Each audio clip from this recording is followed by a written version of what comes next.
Hello everyone and welcome to Cineverse.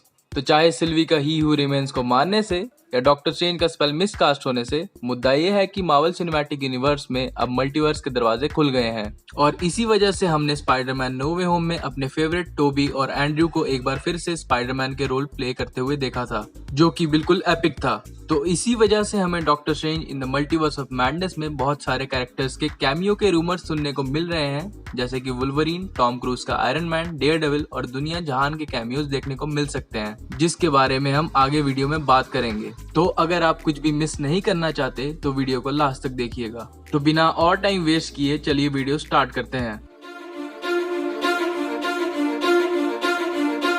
तो सबसे पहले हम लोग बात करेंगे सबसे ऑब्वियस नाम का, जिसके बारे में we are very sure that कि आप में से बहुत सारे लोगों ने अब तक सुन ही लिया होगा, और वो है वुल्वरीन। और ये कौन सा वुल्वरीन होगा इसके बारे में तो किसी को कोई डाउट नहीं होना चाहिए, क्योंकि ऑन स्क्रीन अभी तक वुल्वरीन को सिर्फ एक ही एक्टर ने प्ले किया है और उनका नाम है ह्यू जैकमैन। तो ऐसा सुनने में आया है कि doctor strange in the multiverse of madness में ह्यू जैकमैन एक बार फिर वुल्वरीन के रोल को रिप्राइज करेंगे एक कैमियो के साथ। और अगर आप ये सोच रहे हो कि लोगन मूवी में तो उनकी डेथ हो गई थी, तो ये सब कैसे होगा? तो ऐसा हो सकता है कि डॉक्टर स्ट्रेंज बीच में उस यूनिवर्स में पहुंच जाएंगे जहां लोगन जिंदा होगा, और हो सकता है कि उसी यूनिवर्स की कहानी हमें दिखाई जाएगी।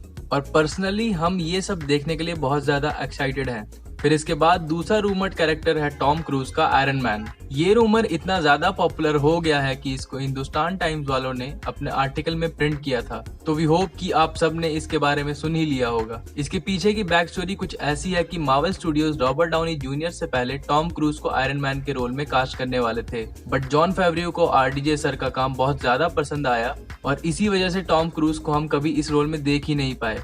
और इसके बाद हमारे आरडीजे सर ने जिस परफेक्शन के साथ आयरन मैन के रोल को प्ले किया है वो तो बताने की भी जरूरत नहीं है। बट क्योंकि अवेंजर्स एंड गेम के बाद उनकी कहानी को क्लोजर मिल गया है और फिर मार्वल स्टूडियोज ने मल्टीवर्स को भी इंट्रोड्यूस कर दिया है, जिसमें हर यूनिवर्स में अलग अलग कैरेक्टर का वेरिएंट एग्जिस्ट करता है, तो ऐसे में लोगों ने सोचा कि क्या पता टॉम क्रूज का आयरन मैन भी किसी यूनिवर्स में एग्जिस्ट कर सकता है। अब देखो, ये चीज एक्चुअली में मूवी में होगी या नहीं ये तो हमें नहीं पता, बट अगर ये एक्चुअली में हो जाती है तो हम इसे देखने के लिए बहुत ज्यादा एक्साइटेड हैं। लेकिन इसके साथ साथ हम ये सोच रहे थे कि टॉम क्रूज जैसे ब्रिलियंट एक्टर को एमसीयू में किसी बड़े रोल में देखें, ना कि सिर्फ एक कैमियो रोल में। बट ऐसा भी हो सकता है कि मार्वल वाले इसके रिस्पांस को देखकर इसी कैरेक्टर की कहानी एक न्यू आयरन मैन की स्टोरी के साथ कंटिन्यू कर दें, लेकिन हमेशा लोग इस कैरेक्टर को आरडीजे से कंपेयर करेंगे।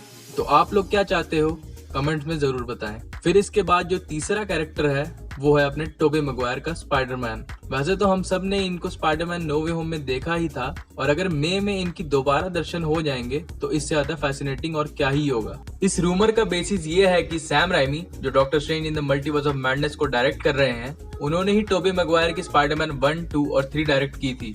एंड सैम राइमी एक ऐसे डायरेक्टर हैं जो अपने पुराने एक्टर्स को दोबारा किसी मूवी में लेना पसंद करते हैं। फॉर एग्जाम्पल स्पाइडरमैन 1, 2 और 3 में अपीयर होने वाले ब्रूस कैम्पबेल को भी उन्होंने doctor strange in the multiverse of madness में रिकास्ट किया है। तो लोग ऐसा एक्सपेक्ट कर रहे हैं कि टोबी मैगवायर भी अपने रोल को रिप्राइज कर सकते हैं। फिर इसके बाद जो अगला रूमर्ड कैरेक्टर है उसका नाम है गोस्ट राइडर। अब देखो, गोस्ट राइडर के बारे में हमें बहुत टाइम से ये बात सुनने को मिल रही थी कि एमसीयू में हमें एक नया गोस्ट राइडर देखने को मिल सकता है, और बहुत सारे लोगों ने तो फैन कास्टिंग के तौर पर सर केन्यू रीव्स को ही गोस्ट राइडर बना दिया था। And we would not deny कि ये आइडिया कितना एपिक होगा। लेकिन यहाँ पर हम जिस गोस्ट राइडर के बारे में बात कर रहे हैं वो ये नहीं बल्कि निकोलस केज वाले गोस्ट राइडर हैं, जिनकी हम लोगों ने ऑलरेडी 2 मूवीज देख रखी है। तो ऐसा रूमर है कि इस मूवी के लिए निकोलस केज के गोस्ट राइडर का एक कैमियो हो सकता है, जो आने वाले टाइम में एमसीयू के एक्चुअल गोस्ट राइडर को इन अ वे सेटअप करेगा। तो अगर ये मूवी निकोलस केज के गोस्ट राइडर को लाकर उनके कैरेक्टर को क्लोजर दे देती है तो ये देखने में सेटिस्फैक्शन और मजा आएगा। फिर इसके बाद अगला रूमर्ड कैरेक्टर है डेयरडेविल। नहीं, यहाँ हम चार्ली कॉक्स के डेयरडेविल की बात नहीं कर रहे, क्योंकि वो तो ऑलरेडी एमसीयू में सेटअप हो गया है। हम यहाँ बात कर रहे हैं बेन एफ्लेक के डेयरडेविल की। तो अगर आप कंफ्यूज हो तो हम आपको ये बता देते हैं कि बेन एफ्लेक, जिनको आप सभी बैटमैन के नाम से जानते हो, वो इससे पहले 2003 में मार्वल के सुपर हीरो डेयरडेविल को प्ले कर चुके हैं। उस टाइम पर इस मूवी को क्रिटिक्स और ऑडियंस की तरफ से बहुत बैकलैश मिला था, तो ऐसा कहा जा रहा है कि इस कैरेक्टर को भी मार्वल वाले क्लोजर देने के लिए बेन एफ्लेक के डेयरडेविल को इस मूवी में कास्ट कर रहे हैं। फिर इसके बाद जो अगला कैरेक्टर है उसको प्ले कर सकते हैं हमारे क्रिस एवंस, जो कि है जॉनी स्ट्रॉम। यानी कि ह्यूमन टॉर्च। 2005 में फॉक्स स्टूडियोज ने फैंटास्टिक फोर नाम की मूवी रिलीज की थी, जिसमें अपने कैप्टन अमेरिका यानी क्रिस इवंस ने ह्यूमन टॉर्च का कैरेक्टर प्ले किया था। तो अगर मल्टीवर्स ऑफ मैडनेस में क्रिस इवंस का कैमियो ह्यूमन टॉर्च के फॉर्म में देखने को मिल जाए तो ये देखकर सरप्राइज मत हो जाना। और अगर फैंटास्टिक फोर की बात निकली ही है तो मिस्टर फैंटास्टिक को कैसे भूल सकते हैं।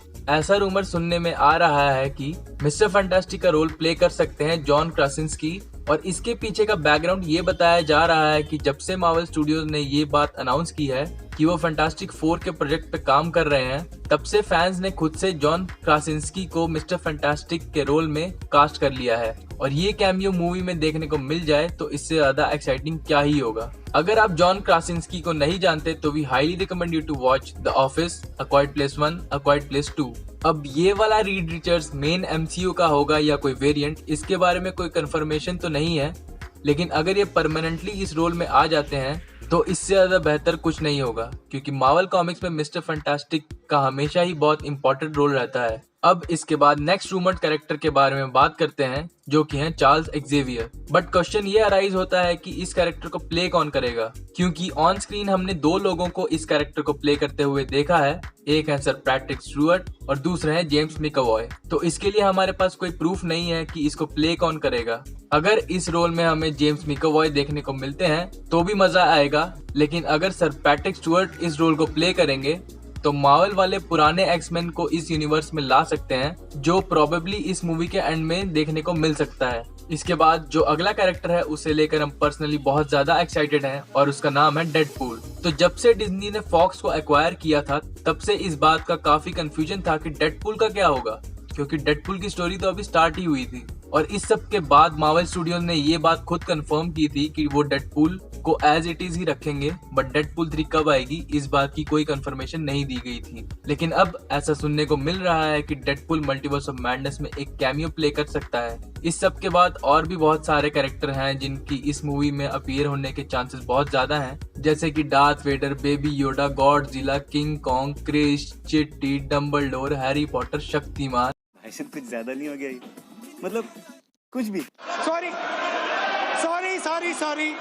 पर आप हमें कमेंट्स में ये बताएं कि इनमें से आप किस कैरेक्टर को देखने के लिए एक्साइटेड हैं। तो चलिए इस वीडियो को यहीं खत्म करते हैं। अगर आपको ये वीडियो पसंद आया तो वीडियो को लाइक और शेयर करें, और प्लीज हमारे चैनल को सब्सक्राइब करना ना भूलें। और अगर आप हमसे पर्सनली कनेक्ट करना चाहते हैं तो आप हमें इंस्टाग्राम पे फॉलो कर सकते हैं, लिंक डिस्क्रिप्शन में है। मिलते हैं आपसे अगले वीडियो में, तब तक के लिए सावधान रहें, सतर्क रहें।